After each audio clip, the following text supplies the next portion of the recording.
Chapter 5.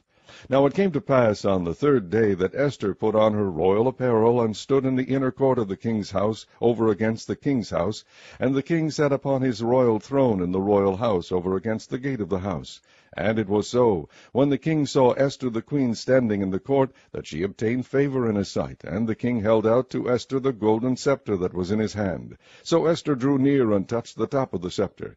Then said the king unto her, What wilt thou, Queen Esther, and what is thy request? It shall be even given thee to the half of the kingdom. And Esther answered, If it seem good unto the king, let the king and Haman come this day unto the banquet that I have prepared for him. Then the king said, Cause Haman to make haste, that he may do as Esther hath said. So the king and Haman came to the banquet that Esther had prepared. And the king said unto Esther at the banquet of wine, What is thy petition? And it shall be granted thee. And what is thy request? Even to the half of the kingdom it shall be performed.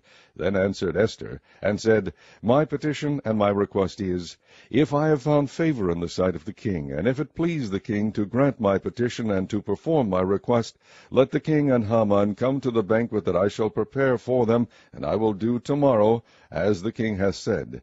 Then went Haman forth that day joyful and with a glad heart. But when Haman saw Mordecai in the king's gate, that he stood not up, nor moved him, he was full of indignation against Mordecai. Nevertheless, Haman refrained himself, and when he came home, he sent and called for his friends, and Zeresh his wife. And Haman told them of the glory of his riches, and the multitude of his children, and all the things wherein the king had promoted him, and how he had advanced him above the princes and servants of the king.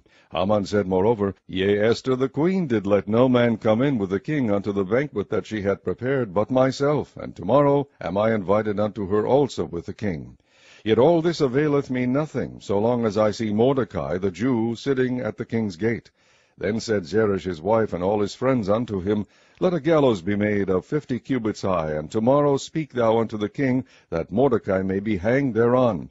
Then go thou in merrily with the king unto the banquet. And the thing pleased Haman, and he caused the gallows to be made.